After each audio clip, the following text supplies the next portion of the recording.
Hi BookTube, I apologize for the clouds. I'm really noticing the darkness to lightness. I have the overhead light on too, but it's really affecting it today.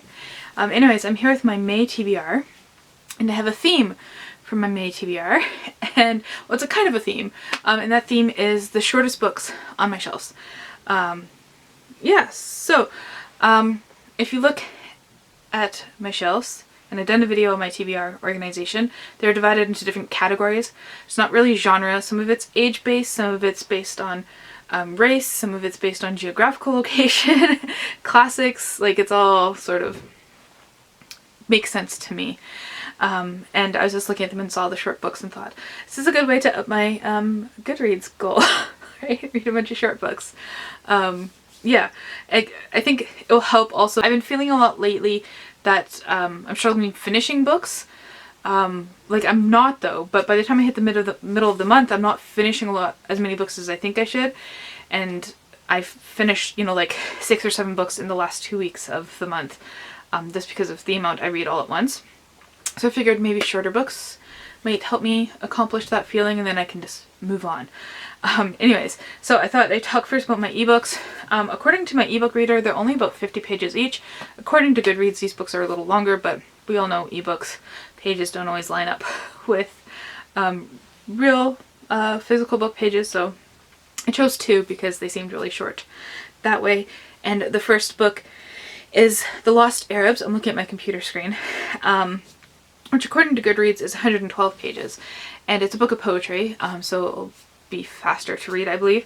And it's by Omar Sakur, and he is an Arab Australian queer author, and this is about confronting the notion of belonging. So he has all these different identities, and they all don't seem to get along, being Arab and Australian, being Arab, Australian, and queer.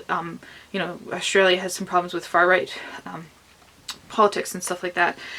So it seems really interesting. The other ebook I want to read is, according to Goodreads, 96 pages long, and that's I Remain in Darkness by Annie Ernaux. And it is about a daughter dealing with her mother's Alzheimer's. And I'm super interested in Alzheimer's.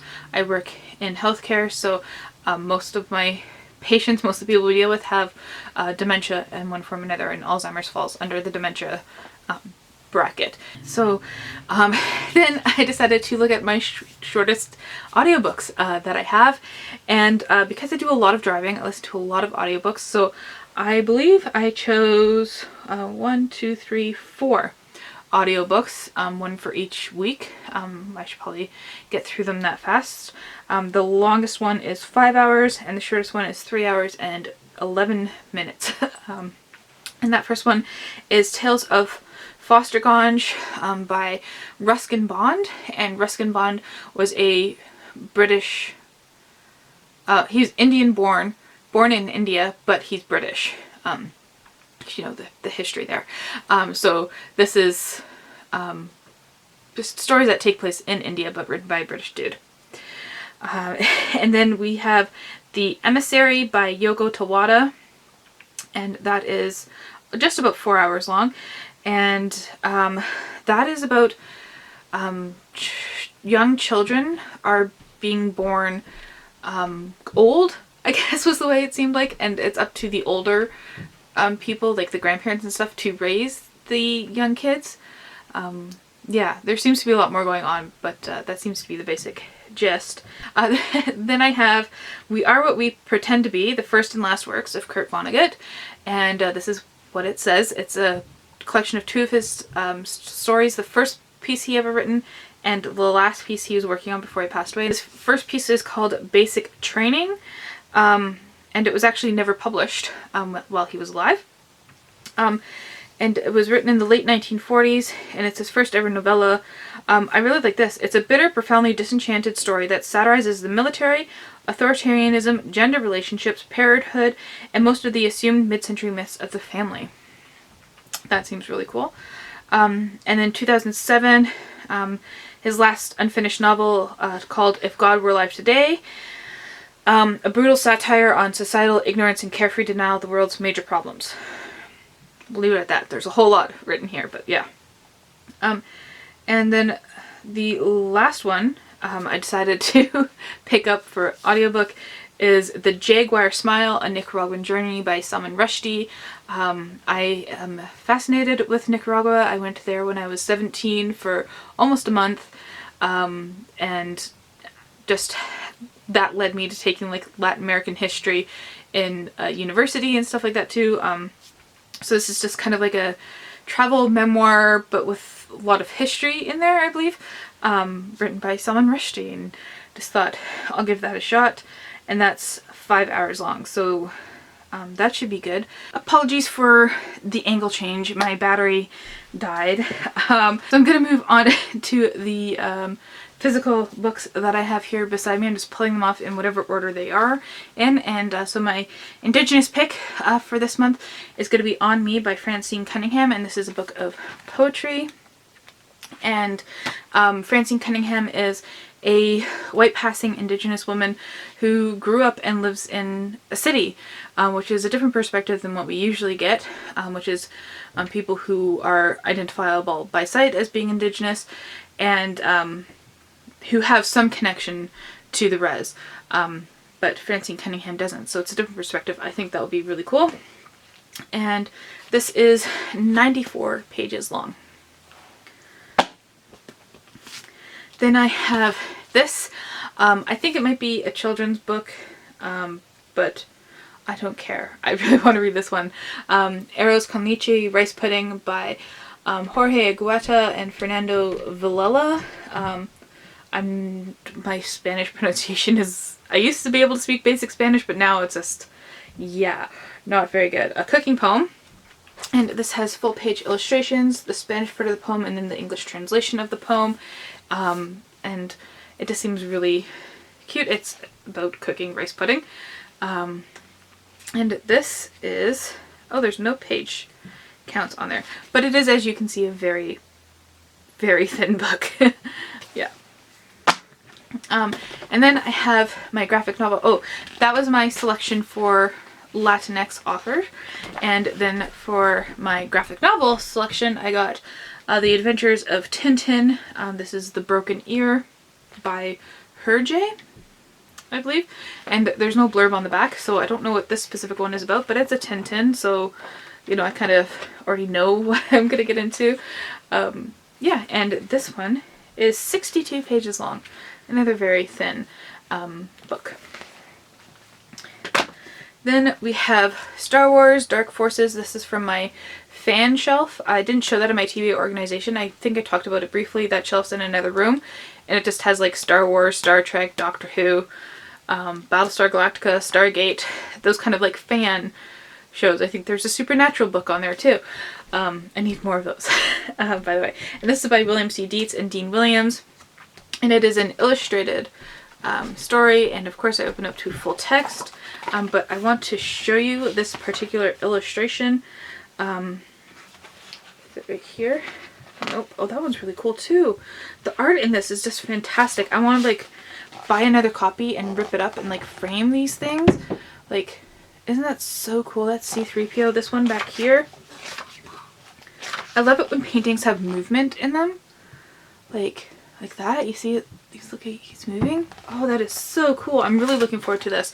And it's not canon. I don't follow the canon. It's too confusing what is and isn't canon anymore, and where the stories are, and timelines and all that stuff. I just want to read what I want to read. And this is one of the ones I want to read. 126 pages.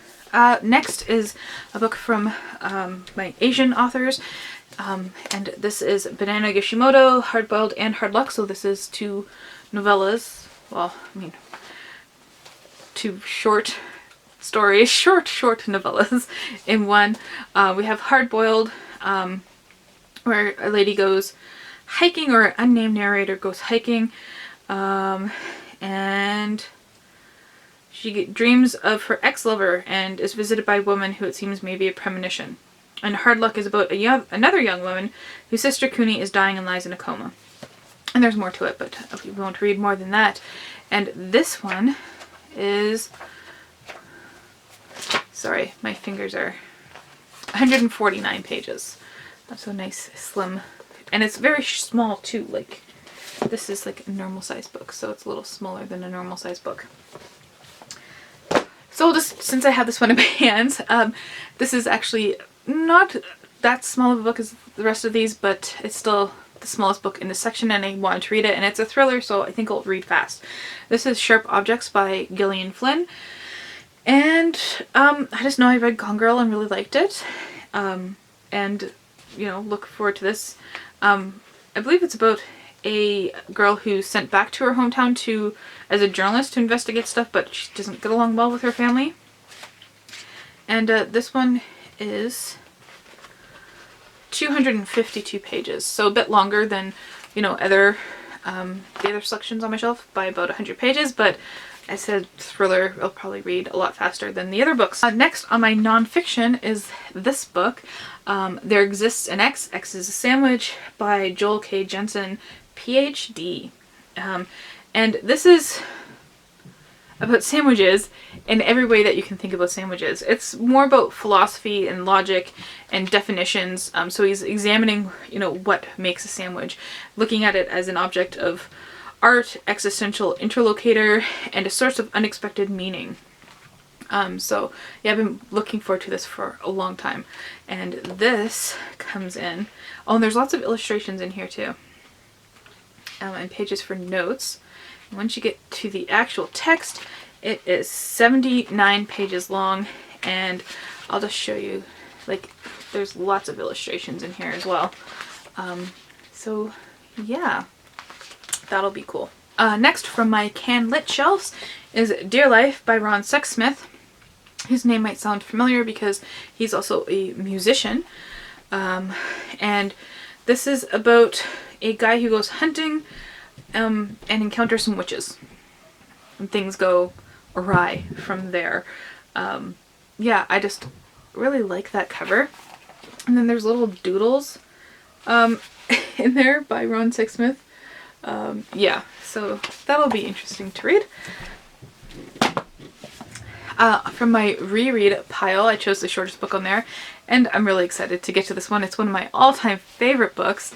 I've only read it once though, so hopefully it stands up to a reread. I really hope it stands up to a reread because I really like this book.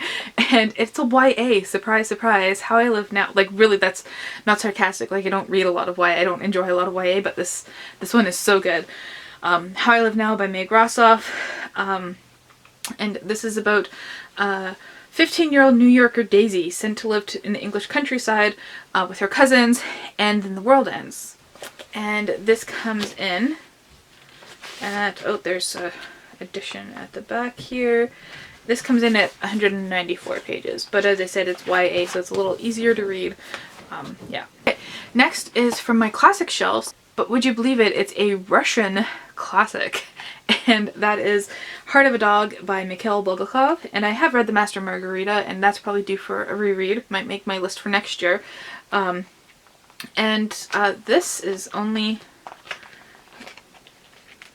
123 pages, and it's about a scroungy Moscow mongrel named Sharik.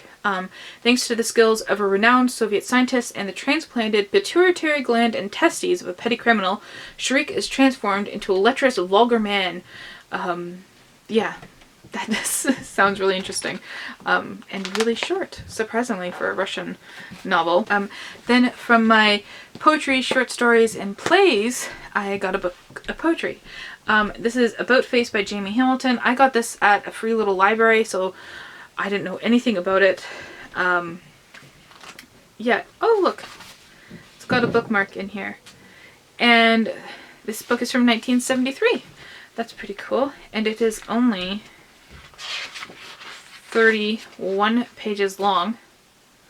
And on the back it says here, I will not write to tuck you in your bed. I am going to ride nightmares.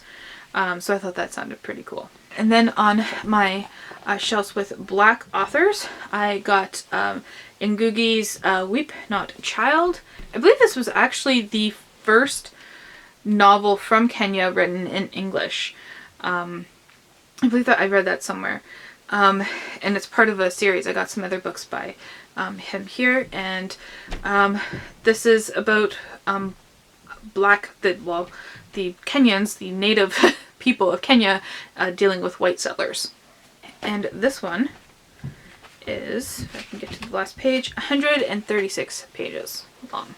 And then from my general fiction, my other fiction, my non-categorized fiction shelves is Frederick Bachman's And Every Morning the Way Home Gets Longer and Longer. And this will be my first Frederick Bachman. I think I have A Man Called Ove on my shelf, but anyways, and this is about a man who meets up with his grandson every day on this bench, but he's developing Alzheimer's. Not the son, not the grandson, but the grandfather. Yeah, so I'm fascinated by books about Alzheimer's, and this is 76 pages long. Then we have, historical fiction. Looking at this going, where is this book from? I remember buying this because of the cover there. And this is Tamburlaine Must Die by Louise Welsh. And this is about the last days of Christopher Marlowe. And he's a spy and a poet and a playwright. And he's got to, go through things. And Tamburlaine, a killer who has escaped from between the pages of Marlowe's most violent play. So that sounds quite interesting. And it's 149 pages, I think. No, that's the author's note. So without the author's note, it's 140 pages long. Science fiction is next, and John Brunner. He's one of my favorite science fiction authors of all time. Yeah, and I've learned that these covers do not reflect at all what his books are about. So don't go off that. It says the planet was overcrowded until people started vanishing into thin air. I highly doubt that's what the book is about, because the other book that I had like this that I read about, that I read by him, was not at all what the cover said it was about. Yeah, so this is The Dreaming Earth, and he does like the theme of overpopulation, but then there seems to be this drug that induces people into this world of happy dreams. And is wondering if that's the next evolution of mankind. Oh, and this one is 159 pages long. Then from my middle grade shelves, I got Moominland Midwinter by Tove Jansson. And if you don't know the Moomin novel, if you don't know Moomins, there's so many iterations of them. There's comics, there's novels, I believe there's a TV show. Yeah. They're these little hippo, is it a focus? These little hippo creatures, and normally they hibernate through winter, but who's it? Moomin Troll decides to wake up and explore the valley, and there's cute little illustrations. Ooh, there's a full page one right there. Yeah, little leaves. And this one, it's a children's novel, so it's going to be a fast read too. And this one is just 139 pages. And lastly, my book about religion pick is this, The End of Religion, An Introduction to the Subversive Spirituality of Jesus by Bruxy Cavey. Bruxy Cavey founded this non-church called the Meeting House, a church for people who aren't into church. And this is about, taking Christianity out of organized religion. Yeah, it's something I'm very interested in. So I'll be excited to read that. And if we get to the last page here, it's 117 pages, so a very thin book about religion. I think I have a few other books by him as well. I'm interested to learn more about the Meeting House, a church. That's not a church. Unchurched, non-church? What would you call it? I don't know. That's why I have to do more research. So yeah, that's my May TBR. That's a lot of books, but they're very thin, so I hope I'll be able to get through all of them. Let me know what you'll be reading in May, and thank you for watching.